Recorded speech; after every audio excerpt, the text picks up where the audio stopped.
কয়েক মাস আগে নেপালের 9000 ফুট পাহাড়ের ওপরে এক প্রত্যন্ত অঞ্চলের এই হসপিটালটা এই রকম দেখতে ছিল। প্রত্যন্ত অঞ্চল হওয়ায় এখানে কোনো ইলেকট্রিসিটি ছিল না, তার মানে স্থানীয় ডাক্তারদের চিকিৎসা সরঞ্জাম ব্যবহারের সুযোগ ছিল না, এবং মাঝে মাঝে অন্ধকারের মধ্যেই জটিল অস্ত্রোপচার করতে হতো একটা ফ্ল্যাশলাইট আর সাধারণ কিছু সরঞ্জামের সাহায্যে। এদের যদি উন্নত চিকিৎসার প্রয়োজন হয় তাহলে তাদেরকে কয়েক ঘন্টা হেঁটে অন্য জায়গায় যেতে হয়, আর এই সীমাবদ্ধতার ফলে এখানে মৃত্যু আর গর্ভপাতের ঘটনা প্রায় ঘটছে। তাই আমাদের লং টার্ম পার্টনার গিভ পাওয়ার, যাদের সাথে আমরা আগের 3টে বিস্ট ফিলান্থ্রপি ভিডিওতে কাজ করেছি, ড্যান আর ড্যারেনকে তাদের সাথে খোলগাঁও গ্রামে পাঠিয়ে দিলাম এই সমস্যার সমাধানে সাহায্য করতে, যেখানে তাদের দারুণ অভ্যর্থনা জানানো হয়েছিল, আর জায়গাটা ছিল নিঃসন্দেহে পৃথিবীর অন্যতম সেরা জায়গাগুলোর মধ্যে একটা। প্রথম দিন সকালে ড্যারেন সঞ্জয় নামে একজন স্থানীয় গিভ পাওয়ার ইঞ্জিনিয়ারের সাথে দেখা করলো, যে নীরা সম্পর্কে একটা মর্মান্তিক গল্প বলেছিল। নীরা গ্রামের একজন মহিলা, যে তার বাচ্চাকে হারিয়েছিল প্রচন্ড ঠান্ডার জন্য এবং উপযুক্ত চিকিৎসা সুবিধা ও সরঞ্জামের অভাবের কারণে। ওকে বর্ষার রাস্তায় সবচেয়ে কাছের বার্থিং সেন্টারের মধ্যে যেতে হতো, কিন্তু সেটাও অনেকটা দূরে থাকায় ও বার্থিং সেন্টারে পৌঁছতে পারেনি আর শিশুটাকে হারাতে হয়েছিল। আর সরকারি টাকার অভাবের জন্য এই হাসপাতালটা অন্তত 2030 সালের আগে পর্যন্ত বিদ্যুৎ পাবে না। হসপিটালে যদি বার্থিং ফেসিলিটি থাকতো তাহলে ওর ক্ষেত্রে পুরো সিচুয়েশনটাই বদলে যেত। ড্যারেন জানতো এটাকে আটকাবার জন্য আমাদের দ্রুত কাজ করতে হবে, তাই সেই গ্রিন প্রোগ্রামের প্রতিষ্ঠাতা মালেসের সাথে দেখা করেছিল, যে অনেক ছাত্র এবং স্বেচ্ছাসেবকদের নিয়ে এই প্রজেক্টটা শেষ করতে এগিয়ে এসেছিল। সঞ্জয় এবং মেলিসার সাথে দেখা করার পরে ড্যারেন খুবই উৎসাহিত হয়ে কাজটা শুরু করে দিয়েছিল, সোলার প্যানেল এবং ব্যাটারি ইনস্টল করে হসপিটালে বিদ্যুৎ আনতে, তার সাথে এই সম্প্রদায়ের জন্য আধুনিক সরঞ্জামের ব্যবস্থা করতে, যাতে এটা একটা আধুনিক বার্থ সেন্টার হয়ে ওঠে।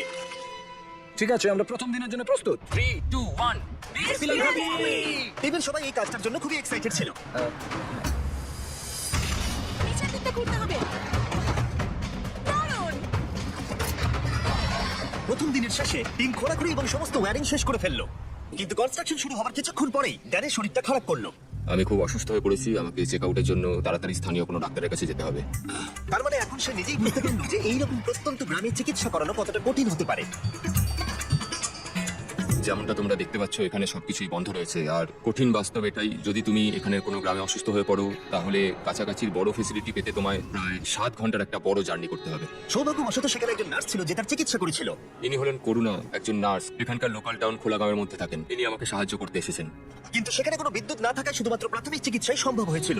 সে ধরে নিল যে ড্যানের হয়েছিল গাটি। গাটি? হ্যাঁ। আমার গাটি হয়েছে। গাটি একটা রেয়ার নেপালি ডিজিজ। আসলে এটা সামান্য ঠান্ডা লাগা। কিন্তু এই সম্প্রদায় প্রায় আরো অনেক গুরুতর সমস্যার সম্মুখীন হয়। যদি কোনো তাৎক্ষণিক এবং উন্নত চিকিৎসা ব্যবস্থার প্রয়োজন হয় তাহলে সেটা তখন পাওয়া যায় না। প্রজেক্টটা যত এগোচ্ছিল টিমের ওপরে ততই চাপ বাড়ছিল, তাই ড্যান কিছুটা বিশ্রাম পেলেও বাকিরা কনস্ট্রাকশনের কাজ চালিয়ে যাচ্ছিল।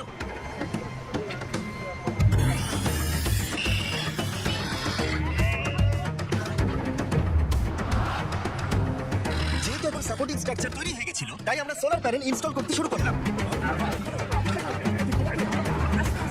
সবার কঠোর পরিশ্রমের জন্য আমাদের কাজ বেশ কিছুটা এগিয়েছিল, তাই ড্যারেন সঞ্জয়ের সম্পর্কে আরো কিছুটা জানলো। যখন আমি আপার হিমালয়ে কাজ করছিলাম আর এখানে যন্ত্রপাতি রিপেয়ারিং এর কাজ করছিলাম, তখন দেখলাম যে এখানে ইলেকট্রিসিটি নেই। আর যখন আমি এখানে এলাম তখন দেখতে পেলাম একটা বাচ্চা একটা কাঠের বক্সের মধ্যে রয়েছে, আর পাশে একটা লাইট বাল্ব রাখা রয়েছে যেটা ওকে হিট দিয়ে যাচ্ছে। আর তারপরে হঠাৎ করে আমার মাথায় একটা আইডিয়া এলো যে এরকম ইকুইপমেন্ট তো আমরাও বানাতে পারি। তারপরে আমি নেপালে একটা টিম তৈরি করি, আর তারপরে আমরা বানাই একটা বেবি ওয়ার্মার, যেটাকে আমরা নেপালি ভাষায় ন্যানোনানি বলে রাখি, যার মানে হচ্ছে ওয়ার্ম চাইল্ড। ন্যানোনানি এতটা সাকসেস পায় যে তারা ইউএসএ তে পিপল চয়েস অ্যাওয়ার্ডও পায়।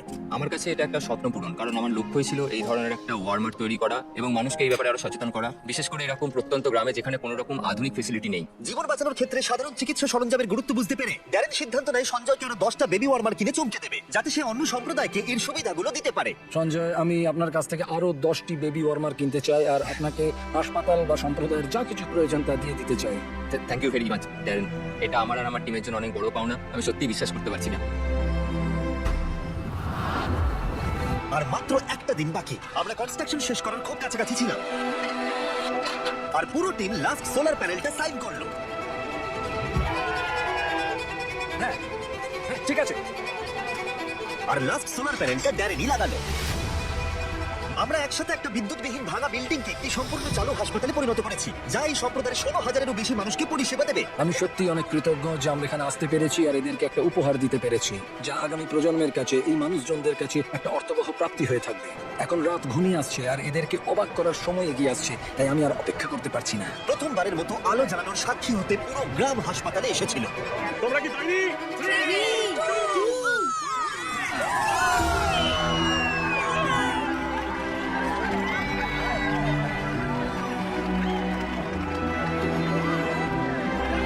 একটি সম্প্রদায় জীবনে প্রথমবার বিদ্যুৎ দেখলো, এটি দেখা যে কি সৌভাগ্যের ব্যাপার তা আমি আজকে অনুভব করলাম। পরের দিন সকালে নীরাকে হাসপাতালে সঞ্জয় আমন্ত্রণ জানালো, যাতে সে তাকে বেবি ওয়ার্মার সহ সমস্ত ইকুইপমেন্ট গুলো দেখাতে পারে। এখন ও খুবই আশাবাদী যে ওর সাথে যা ঘটেছে তার কারোর সাথেই ঘটবে না, আর এখানে বার্থিং ফেসিলিটির জন্য খুবই খুশি এবং কৃতজ্ঞ। নমস্কার। যখন আমরা সঞ্জয়ের সাথে কথা বলছিলাম তখন আমরা জানতে পারলাম ও নেপালি হয়েও কখনো এভারেস্ট দেখেনি, আর ওর এটা স্বপ্ন ছিল একবার অন্তত এভারেস্ট দেখার। তাই শেষ দিন সকালে আমরা সিদ্ধান্ত নিলাম ওকে সেটা দেখিয়ে আমরা সারপ্রাইজ দেবো। আমরা এভারেস্টের এত কাছাকাছি আছি আর সেটা দেখতে না যাওয়াটা দুর্ভাগ্য। আমরা সঞ্জয়কে হেলিকপ্টার যতদূর যেতে পারবে এভারেস্টের সেই উচ্চতায় নিয়ে গেলাম। সেখানে অক্সিজেন খুবই কম থাকায় ড্যারেন, ড্যান আর সঞ্জয় মাত্র 2 মিনিট থাকার অনুমতি পেল, না হলে তাদের অক্সিজেনের অভাবে হাইপক্সিয়া হয়ে যেত। ড্যারেন আর আমি এখন পৃথিবীর সর্বোচ্চ পয়েন্টে একসঙ্গে রয়েছি। আমি এটা বিশ্বাসই করতে পারছি না। এভারেস্ট দেখে সঞ্জয় আবেগে হাঁটু গেড়ে বসে পড়েছিল। এটা অসাধারণ। আমার স্বপ্ন ছিল এখানে আসার আর এভারেস্টকে দেখার। আরো একবার আমি ধন্যবাদ জানাতে চাই গিভ পাওয়ার এবং গ্রিন প্রোগ্রামকে এই প্রজেক্টটাকে সফল করে তোলবার জন্য। স্বাভাবিকভাবে এই প্রজেক্টগুলোর মধ্যে অনেক কিছু থাকে, তাই এগুলো সম্পর্কে আরো কিছু জানতে চাইলে ড্যান কিছু বিহাইন্ড দ্য সিন ভিডিও বানিয়েছে, তোমরা ডেসক্রিপশনে লিংকে ক্লিক করে সেগুলো দেখতে পাবে। এখন আমি দেখাবো তোমাদের বিস্ট ফিলান্থ্রপির বিহাইন্ড দ্য সিন। এনজয়। হাততালি দাও, আমরা শেষ করছি।